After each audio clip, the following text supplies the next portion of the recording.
تو بسم اللہ الرحمن الرحیم. یہ جو استشراق کا عنوان ہے، یہ جسے اورینٹلزم کہتے ہیں، اس حوالے سے ہم نے جب رد الحاد کے عنوان پہ کام شروع کیا، تخصص میں نصاب ہم نے الحمدللہ بنایا، تو اس میں ہم نے استشراق کا عنوان کافی اہمیت کے ساتھ اس کو شامل کیا، اور اس پہ ہم نے مطالعاتی نصاب بھی بنایا اور تدریسی نصاب بھی بنایا، اور الحمدللہ ہمارے تخصص میں یہ 5واں سال ہے کہ استشراق کا عنوان مستقل ہم ساتھیوں کو پورے سال پڑھاتے ہیں. اس کے بعد پھر یہ عنوان پڑھاتے ہوئے میں نے ایک کورس بھی مرتب کیا جس کا نام مطالعہ استشراق رکھا ہے، اور یہ کورس میں نے 2023 میں کروایا. تب تو اس کو 2 سے 3 سال ہو چکے ہیں، لیکن الحمدللہ وہ جو کورس میں نے کرایا تھا فکر و نظر اکیڈمی کے تحت، تو اس کی ریکارڈنگ الحمدللہ بھی ہے. ہمارے پاس 27 کلاسیں ہیں. اس میں استشراق کے حوالے سے جو ابتدائی چیزیں ہیں، تعارف ہے، کتابیات ہے، ساری چیزیں ہیں، اور آخر میں پھر جو مستشرقین کے جو اعتراضات ہیں، خاص طور پر قرآن کے حوالے سے، تدوین قرآن، حفاظت قرآن، ٹیکسٹ آف قرآن، اور قراءت قرآنیہ، اور جتنے بھی قرآن کے حوالے سے ان کے اعتراضات تھے، اور تو اس کو ہم نے الحمدللہ تلخیص کے ساتھ اور ایک طرح سے ترتیب کے ساتھ الحمدللہ اس کو ہم نے جمع کیا اور ساتھیوں کو پڑھایا. اور اس کے بعد پھر جو ہے وہ حدیث کا عنوان ہے، اور اسی طرح سیرت کا عنوان ہے. مستشرقین کے بہت سے اعتراضات تھے سیرت کے حوالے سے، کافی انہوں نے، تو مستشرقین کے کیا یعنی اہداف ہوتے ہیں، کیا استشراق کے یعنی محرکات ہوتے ہیں، طریقہ کار اور طریقہ واردات کیا ہوتا ہے مستشرقین کا لب و لہجہ کیا ہوتا ہے، مستشرقین کا اسلوب کیا ہوتا ہے، مستشرقین کی یعنی افکار کی تاثیر کس انداز میں ہوتی ہے، اور کس طریقے سے وہ ڈپلومیسی کے ساتھ یا یعنی اسٹریٹجی کے ساتھ وہ یعنی مسلم معاشرے میں اپنے افکار کو انجیکٹ کرتے ہیں. یہ ساری چیزیں الحمدللہ ہم نے اس پہ تفصیل سے گفتگو کی ہے، تو وہ انشاءاللہ تمام چیزیں آپ کے سامنے بھی آئے گی. اور تخصص میں پڑھاتے ہوئے الحمدللہ اس عنوان پہ میں نے تھوڑا بہت جمع بھی کرتا رہا، مختلف موضوعات، مضامین لکھتا تھا فیس بک کے لیے، واٹس ایپ وغیرہ کے لیے، ساتھیوں کے لیے، تو جمع بھی کرتا رہا. تو 100 صفحے کا ایک تھوڑا سا کتابچہ بنا ہے، لیکن وہ یعنی اس میں کچھ ہمیں تلخیص اور ترتیب مزید کرنی ہے. تو انشاءاللہ وہ مطالعہ استشراق کے نام سے ہی میں نے وہ اس کے کتابچے کا نام رکھا تھا، اور ارادہ یہ تھا اس کی اشاعت کرنے کا.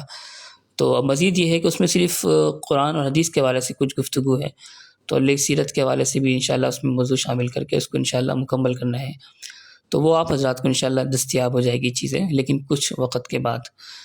اور اچھا، اس حوالے سے ذہن میں رکھیے گا کچھ ابتدائی چیزیں ہیں. بات تو ویسے ماشاءاللہ مولوی صاحب کر چکے ہیں کافی، آج کے مبادیات پر ہی بات ہوئی ہوگی انشاءاللہ، لیکن ذہن میں رکھیے گا یہ بات کہ اگر آپ نے آبجیکشن آف ایتھیزم پہ کام کرنا ہے اور رد الحاد پہ کام کرنا ہے، تو آپ کو استشراق کے جو اعتراضات ہیں، مستشرقین کا اسلوب ہے، وہ سمجھنا بہت ضروری ہے. ہم نے استشراق پہ کام کرتے ہوئے اندازہ لگایا کہ مستشرقین کے ہر دور میں اسلوب الگ رہے ہیں، اور جو ان کے موضوعات ہیں وہ الگ الگ موضوعات رہے. ابتدائی مستشرقین جو رہے وہ انہوں نے سیرت النبی صلی اللہ علیہ وسلم کا موضوع زیادہ پکڑا اور اس پہ زیادہ بات کی ہے. بات کے آنے والوں نے قرآنیات پہ کی، اور ابھی جو استشراق کا جو ایجنڈا ہے، جو ہدف ہے، وہ زیادہ تر ہے حدیث کا عنوان ہے. آپ نے دیکھا ہوگا غامدی جیسے متجددین ہیں جو مستشرقین کے چربہ ہے، جاوید احمد غامدی مستشرقین کے اعلی کار ہیں، ان کے شاگرد ہیں، ان کے چربہ ہیں. اور اسی طرح جتنے بھی عرب دنیا کے ہوں یا بر صغیر کے ہوں، وہ اس وقت حدیث کا موضوع زیادہ اہمیت سے لیتے ہیں، اور حدیث کے عنوان کو تختہ مشق بناتے ہیں. اور کھلے لفظ بندوں وہ حدیث کا انکار بھی نہیں کرتے، لیکن خبر واحد کی حیثیت کو مشکوک کریں گے اور تصور سنت کو لائیں گے اور فلانی گفتگو کریں گے. یہ آپ نے بہت دیکھا ہوگا. تو دراصل یہ استشراقی جو ایک تسلسل چلا آ رہا ہے تحریک کا، یہ اس کا اس وقت کا ایجنڈا ہے. بہرحال یہ اتار چڑھاؤ تحریک استشراق میں کیا رہا، کس وقت کنہوں نے کیا محنت کی، اور مستشرقین کی مختلف اعتبار سے کیٹیگرائز ان کو ہم کرتے ہیں. تو ساری چیز انشاءاللہ مواد کی صورت میں بھی موجود ہے، کلاسز کی صورت میں موجود ہے، تو وہ انشاءاللہ آپ کو دستیاب ہوگی. اچھا، ذہن میں یہ رکھیے گا، ایک پہلی بات یہ ہے کہ الحاد کے جو جتنے اعتراضات ہیں، خاص طور پر جو فروعیات اسلام کے اوپر ہے، اسلام کے جو تعلیمات کے اوپر ہے، احکام پہ ہے، عقائد کے اوپر ہے، یہ کوئی نئے نہیں ہے. سارے کے سارے مستشرقین نے لکھ کے تیار کر کے رکھے ہیں. اور یہ آج کا جو ملحد لکھ رہا ہوتا ہے، یہ تقریباً سارا آئیڈیا ہو اعتراض کے حوالے سے، کوئی نیا نقطہ ہو، یہ کوئی نقطہ نیا نہیں ہوتا، یہ سارے مستشرقین کی لکھی ہوئی چیزیں، ان کی محنت ہے. تو اگر ہم استشراق کے اعتراضات کو تفصیل کے ساتھ پڑھ لیں گے اور مستشرقین کے حربوں کو تفصیل کے ساتھ پڑھ لیں گے تو انشاءاللہ ہم الحاد کے اعتراضات کا علمی انداز میں تیاری ہم کر سکتے ہیں۔ اور یہ میں آپ کو بتا دوں کہ مستشرقین واقعی علمی، یعنی وہ الگ بات ہے کہ ان میں اکثر جو ہے بڑی تعداد متعصب مستشرقین کی رہی ہے، غیر جانبدار مستشرقین بہت کم رہے ہیں، جس کو ہم کہتے ہیں نا، جو بہت سے ایسے بھی تھے ماشاءاللہ جنہوں نے اصل ہدف تو اسلام کو نشانہ بنانے کا اختیار کیا، لیکن بعد میں اسلام کی تعلیمات سے متاثر ہو کے خود انہوں نے کلمہ پڑھ لیا۔ ایسے مستشرقین بھی ہے۔ مریم جو ہے، جن کی کتابیں کافی معروف ہے فیمنزم کے رد پر، مریم جمیلہ، اور اسی طریقے سے بہت سے مستشرقین ہیں، لیکن یہ ہے کہ آٹے میں نمک کے برابر ہے۔ اکثر مستشرقین، خواہ بڑی تعداد تو کرسچن مستشرقین کی رہی ہے، اورینٹلسٹ کی رہی ہے، اور مزے کی بات یہ ہے کہ آپ کو ہنسی آئے گی کہ اس وقت ملحد مستشرق بھی ہوتا ہے، ٹھیک ہے نا، خود کا کوئی مذہب شذہب نہیں ہے، لیکن وہ جو ہے خود کو یعنی ایک فریق مذہب کا بنا کے اسلام کی تعلیمات پہ عمل کا اعتراض کر رہا ہوتا ہے۔ تو یہ بھی ایک عجیب و غریب صورتحال ہے کہ اس وقت ایک ملحد مستشرق بھی ہے، ایتھسٹک اورینٹلزم جسے ہم کہہ سکتے ہیں، یہ بھی نظر آ رہا ہے۔ یہ بھی بڑی لطیفے کی بات ہے۔ اور بہت سے مستشرق ایسے ہیں جن کا مقصد ہوتا ہے مال و دولت مل جائے، کیونکہ استشراقی جو جتنے بھی تھنک ٹینکس ہیں مغرب میں جو قائم کیے گئے ہیں، اس پہ کام روس کے ہو اور یورپین کنٹریز میں ہو، یورپین یونین میں ہو، یا امریکہ میں ہو، یا برطانیہ کی یونیورسٹیز میں ہو، ان کو بڑی فنڈنگ کی جاتی ہے، ان کو جو عالمی ادارے ہیں وہ فنڈنگ کرتے ہیں۔ اور یہ حقیقت ہے، اس میں ہم کوئی یعنی اساطیری بات نہیں کر رہے، یا کوئی یعنی سنسنی پھیلانے کی بات نہیں کر رہے۔ میری ریسرچ ہے، بہت بڑی فنڈنگ کی جاتی ہے مستشرقین کو، ماضی میں کی جاتی رہی ہے، ابھی بھی کی جاتی ہے۔ اور جتنے آپ کو جو عالمی کانفرنسز نظر آتی ہے، وہ بین المذاہب ہم آہنگی کانفرنس ہے، اور جو ہے وہ مختلف عناوین پر ہے، تو ان کے پیچھے ایسی عالمی کانفرنسز نہیں ہوتی، ان کے پیچھے بڑا وسائل کا خرچہ ہوتا ہے، اور ان کا ایجنڈا بھی استشراق کا ہوتا ہے۔ تو اس پر بات ہوتی رہے گی، بس چند چیزیں ہیں۔ تو پہلی بات میں نے آپ کو یہ بتائی ہے کہ الحاد کے اعتراضات جتنے ہیں جو اسلام کے فروعیات پر ہے، اس کو اگر آپ اچھی طریقے سے علمی محاسبہ کرنا چاہتے ہیں تو مستشرقین کو آپ بڑی اہمیت سے ان کو اعتراضات کو سمجھیں، ان کے جوابات کو سمجھیں۔ اور اردو میں تو اتنا کام نہیں ہے جتنا ہمارے اردو بر صغیر میں استشراق پہ کام ہوا ہے۔ الحمدللہ اکثر میرے پاس کتابی صورت میں موجود ہے، لیکن عربوں نے استشراق پہ بہت کام کیا ہے، کیونکہ استشراق کی لہر وہاں پر، جیسے الحاد وہاں پر پہلے آیا تو استشراق بھی وہاں پہلے آیا۔ تو وہاں پر عربی زبان اگر آپ سمجھتے ہیں، ویسے مشکل نہیں ہے، ٹرانسلیشن کر کے بھی آپ پڑھ سکتے ہیں کتابیں، تو بڑا مواد انشاءاللہ موجود ہے جواب سمجھنے کے لیے، ٹھیک ہے۔ اور دوسرا ذہن میں یہ رکھیے گا، مختصر میں تاریخ کا پس منظر بتا دوں۔ لوگ سمجھتے ہیں کہ اورینٹلزم کی کوئی تحریک ابھی برپا ہوئی ہے، اور جو دوبارہ مغرب میں نشاط ثانیہ کی تحریک برپا ہوئی، الحاد ہے، ماڈرنزم میں نظر آتا ہے، تو اس کے ساتھ ساتھ شاید ملحدوں نے کوئی ایک تحریک برپا کی جس کو ہم استشراق کہتے ہیں، اورینٹلزم کہتے ہیں، اور اسلام کے ساتھ ان کا جو ہے جھگڑا شروع ہو گیا۔ یہ ایسی بات نہیں، استشراق کی تاریخ بہت پرانی ہے۔ ابھی نیو ایتھیزم تو ابھی ہے، اس کی عمر تو 500 سال ہے نا۔ جو اورینٹلزم ہے، اس کی عمر 1300 سال ہے۔ یہ صحابہ کرام کے ابتدائی دور میں شروع ہو چکا تھا۔ نبی علیہ الصلوۃ والسلام کی رحلت فرمانے کے بعد جب صحابہ کرام نے شام کی طرف جہاد شروع کیا، شام کے جو قیصر کے ممالک فتح ہوئے اور رومیوں کو شکست ہوئی، عیسائیوں کو شکست ہوئی، تو انہوں نے دیکھا کہ بھئی ہمارے ہاتھ سے زمین بھی جا رہی ہے، ہمارے لوگوں کے دماغ بھی جا رہے ہیں، لوگ مسلمان ہو رہے ہیں بہت تیزی سے، اسلامی تعلیمات تو دل و دماغ کو بھی مسخر کر رہی ہے، فتح کر رہی ہے۔ تو انہوں نے ایک پالیسی وضع کی، وہ یہ تھی کہ کسی طریقے سے اسلام کی تعلیمات کو ایجنڈے کے تحت جو ہے وہ مسخ کیا جائے، پروپیگنڈا کیا جائے، جسے کہ ہم کہتے ہیں پروپیگنڈا وار تھا، پروکسی وار تھا۔ یہ استشراق کی تحریک کوئی علمی تحریک نہیں تھی، یہ پروکسی وار تھی۔ پادری یوحنا دمشقی ہے، اسی طریقے سے اس نے جو کتابیں لکھی، کام کیا، وہ ایک پروکسی وار تھا۔ اس کا مطلب یہ تھا کہ کسی طریقے سے آپ علیہ الصلوۃ والسلام کی ذات کو نعوذ باللہ یعنی اس پر الزامات لگائے جائیں، جھوٹے الزامات لگائے جائیں۔ پھر وہ آپ جو سنتے ہیں تعدد ازدواج کا اعتراض ہے، نعوذ باللہ جہاد میں پھر وہ کہتے ہیں کہ سلطنت پسندی کا اعتراض ہے۔ یہ سارے ملحد ابھی کر رہے ہیں، پرانے پادری یوحنا دمشقی نے اپنی کتاب میں کیے ہیں 1200 سال پہلے، جب وہ اس نے اپنی محنت کی تھی۔ تو یہ اس وقت سے کیے جا رہے ہیں، اور اس کا مقصد یہ تھا کہ میدان جہاد میں تو ہم تم سے نہیں جیت سکیں، تو لہٰذا اب ہم تمہارے سے پروکسی وار کرتے ہیں۔ وہ اس طریقے سے کرتے ہیں کہ تم خود دفاع میں مجبور ہو جاؤ، اور ہم جو ہے وہ یعنی ہمارا عیسائیت کا جو یعنی ذہن ہے، عیسائی لوگ ہیں، وہ اسلام کی طرف نہ آئے، اور ہماری جو ہے وہ یعنی سکہ ہمارا چلتا رہے۔ تو یہ ایک ایجنڈا تھا استشراق، تحریک استشراق کا، یہ وہاں سے شروع ہوئی ہے۔ پھر ان کی جو پالنے پوسنے والے اکثر ہے وہ ماضی میں وہ پادری رہے ہیں، کیونکہ پادری وہ متعصب ہوتے ہیں عیسائیت کے حوالے سے. تو یہ در حقیقت ایونٹلزم کی تحریک عیسائیت کی برپا کردہ تحریک ہے، عیسائی پادریوں کی برپا کردہ تحریک ہے، اور اکثر عیسائی شروع میں رہے ہیں. اور لیکن نشاط ثانیہ کے بعد ماڈرنزم کی تحریک برپا ہونے کے بعد جو آج سے 500 سال پہلے، تو اس کے بعد پھر ہمیں جو تحریک استشراق کی سرپرستی کرنے والے لوگ ہیں اس میں عیسائی نہیں رہے. عیسائیت کے ساتھ ساتھ جو سیکولرزم کے جو حامی تھے، یعنی آپ کہہ سکتے ہیں ایتھیزم کے الحاد کے جو بانی تھے، انہوں نے بھی تحریک استشراق کو بڑا پروموٹ کیا اور اس کی سرپرستی کی. اور اس کا مقصد بھی یہ تھا کہ چونکہ مذہب اسلام واحد ایسا مذہب ہے جو ہر ایک یعنی فکر کو، شیطانی فکر کو آنکھ دکھانے کے قابل ہے اور ان کے سامنے سینہ سپرد ہو کے کھڑا ہو سکتا ہے.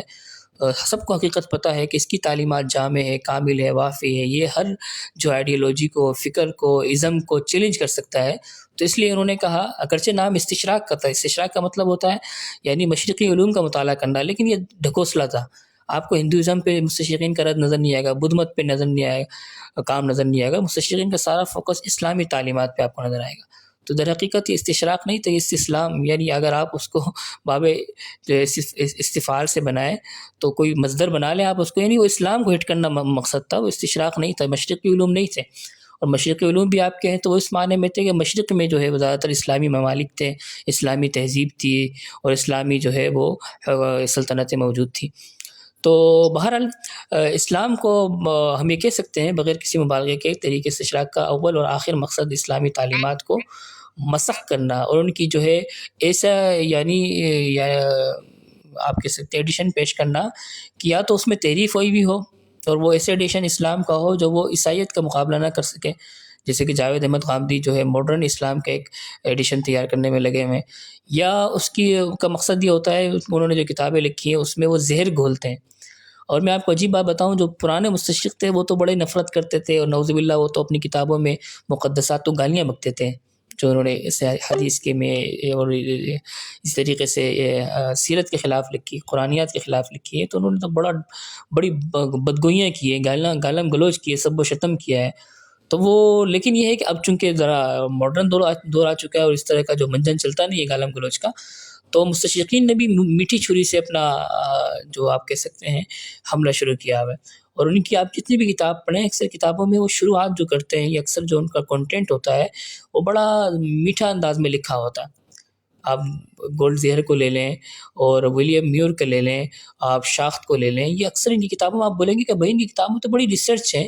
بڑی تحقیق ہے، یہ تو کہاں کوئی اسلام کے خلاف باتیں نظر آ رہی ہے، یہ تو ہماری کتابوں پہ محنت کر رہے ہیں، یہ ہماری علوم کی پر ریسرچ کرنے پہ لگے ہوئے ہیں. تو بڑے نیک مطلب ہمارے ساتھ مخلص لوگ ہیں، ہماری جو ہے اسلامی علوم کے جو ہے کہ ایک طرح سے یہ محافظین ہیں. آپ کو ایسا محسوس ہوگا، لیکن حقیقت میں ایسا نہیں ہوتا. اکثر میں ریسرچ کے نام میں جو اپنی کتابوں میں زہر انڈیلتے ہیں وہ انتہائی میٹھا زہر ہوتا ہے، اور اس میں پوری ان کی کوشش ہوتی ہے کہ کسی ایک 50 صفحے اچھا لکھیں تو اس کے بعد کسی ایک صفحے میں کوئی شک کی بات ڈال دیں. نعوذ باللہ آپ علیہ السلام کی سیرت کے حوالے سے،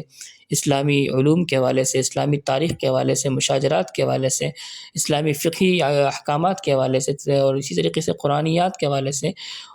تو یہ مستشرقین کا عمومی ایجنڈا اس وقت چل رہا ہے. تو ہمارے ہاں چونکہ مستشرقین کی کتاب کو پڑھنا بھی ایک فیشن بنا ہوا ہے، اور ہمارے جو یونیورسٹیز کے جو ہمارے جو اسٹوڈنٹس ہوتے ہیں، جب ان کو کوئی مقالہ ملتا ہے تو وہ پھر اب کوشش کرتے ہیں کہ کچھ تھیسز میں ان کے حوالے بھی آ جائے مستشرقین کی کتابوں کے، اور وہ ان کو بظاہر محسوس نہیں ہوتا کہ اس میں انہوں نے کیا زہر انڈیلا ہوا ہے. تو ہمیں بڑا چوکنا ہونے کی ضرورت ہے، ہمیں مستشرقین کے افکار کا پوسٹ مارٹم کرنا، ان کی فکر کو اچھی طرح پڑھنے کی ضرورت ہے. تو اس کے لیے ماہرین استشراق کی ہمیں بہت زیادہ ضرورت ہے. اس وقت استشراق کے عنوان پہ بہت زیادہ یعنی یہ لوگ اہمیت سے نہیں پڑھتے ہیں، اگر پڑھتے بھی ہیں تو تقلیدی انداز میں پڑھتے ہیں کہ جی مستشرقین کا نے جو ہے وہ بڑا اچھا کام کیا، ان کے کام سے ہم استفادہ کریں. تنقیدی نظر سے اور کریٹیکلی انداز میں پڑھنے والے لوگ کم ہیں. تو ہمیں ایسے ماہرین استشراق چاہیے جو مطالعہ استشراق کریں اور مستشرقین کا ایک مستشرق کا مطالعہ کریں اور اس کی فکر کے اندر جو زہر ہے نا اس کو واضح کریں. تو آپ حضرات ماشاءاللہ اس عنوان کو پڑھ رہے ہیں، شوق رکھتے ہیں، تو الحمدللہ مواد بھی شیئر کرتے رہیں گے، اور الحمدللہ یہ دیگر ساتھی جو محاضرین ہیں وہ استشراق پہ پڑھا رہے ہیں تو اس کو بڑی اہمیت سے آپ سنیں. اور جتنا مستشرقین کا جو یعنی جتنا انہوں نے کنٹینٹ تیار کیا ہے ان کو ہم تنقیدی انداز میں پڑھیں ٹھیک ہے نا. کہیں بھی کسی مستشرق کا اعتراض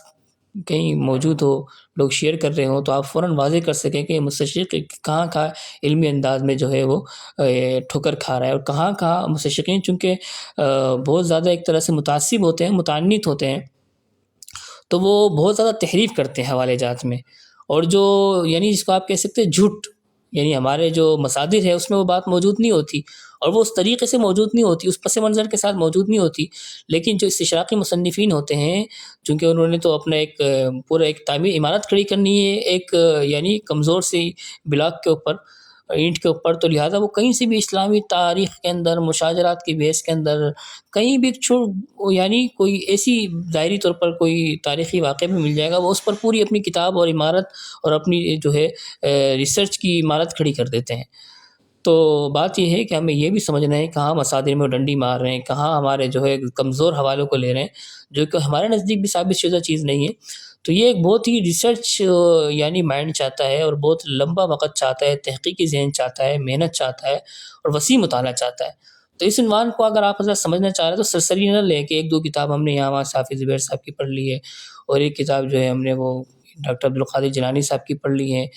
تو آپ اس پر تحقیقی مطالعہ، میں نے جب اس عنوان پہ شروع کیا تو میں نے شاخت کو لیا کچھ پڑھنے کے لیے، تو اس پہ مطالعہ شروع کیا، تو یقین کریں کہ ایک مستشرق ایسا ہے کہ اس کی افکار کے اندر آپ تنقیدی ماشاء اللہ کرنے والوں نے کام کیا ہے، عرب دنیا پہ بڑا کام ہوا، انہوں نے ایک ایک مستشرق کے اوپر پی ایچ ڈی مقالے لکھے ہوئے، آپ ڈھونڈیں گے تو آپ کارکائی وغیرہ پہ ویب سائٹوں میں مل جائیں گے ان کے مقالات. تو مواد الحمدللہ موجود ہے، لیکن کہنے کا مطلب یہ ہے کہ اتنا وقت اس میں لگا مجھے شاخت کو اور ولیم میور کو اور گولڈ زہر وغیرہ کو پڑھنے کے لیے کہ اس میں بہت وقت صرف ہو گیا. تو مطلب یہ ہے کہ یہ اہمیت چاہتا ہے. تو آپ حضرات انشاءاللہ تیار رہیں اس عنوان کو سمجھنے کے لیے. اور ابتدائی درجے میں آج میں نے بات کرنی تھی، لیکن بس آج اپنی بات مکمل کر رہا ہوں. سلائڈز میں نے بھیج دی ہیں، تعریف کیا ہے، اس اشراق کے کیا بہت سی چیزیں تھیں، اس میں سے منتخب میں نے سلائڈز کچھ بھیجے ہیں کہ اس میں آپ دیکھ لیجئے گا کہ مستشرقین کا طریقہ واردات کی طریقہ تحقیق کیا ہوتا ہے، وہ کرتے کیا ہیں. کچھ چیزیں مختصراً ہائی لائٹ کرنے کی میں نے کوشش کی ہے. انشاءاللہ اگلی کلاسز میں اگر ہو سکا تو میں جوائن کروں گا، ورنہ دیگر حضرات انشاءاللہ اس میں گفتگو کر سکتے ہیں. اور اللہ نے چاہا جو ہمارے کورسز ہیں وہ انشاءاللہ آپ حضرات کا یہ والا کورس مکمل ہوتا ہے تو مطالعہ سے شاک کورس میں پھر آپ حضرات ایڈمیشن بھی لے سکتے ہیں. اس کا پورا ایک طریقہ ہے، اس کے بعد آپ جو ہے وہ آپ کو ایڈمیشن دیا جا سکتا ہے. لیکن جو ساتھی ماشاء اللہ یہاں پر اپنا مطالعہ مکمل کریں گے اور یہاں پر ذوق و شوق کے ساتھ شریک رہیں گے کلاسز میں، انشاءاللہ ان کو ہم پھر وہ کلاسز فراہم کریں گے. جزاک اللہ خیر. سوال وغیرہ ہو تو کر سکتے ہیں، باقی انشاءاللہ گروپ میں بھی کر سکتے ہیں بعد میں چیٹ کی صورت میں.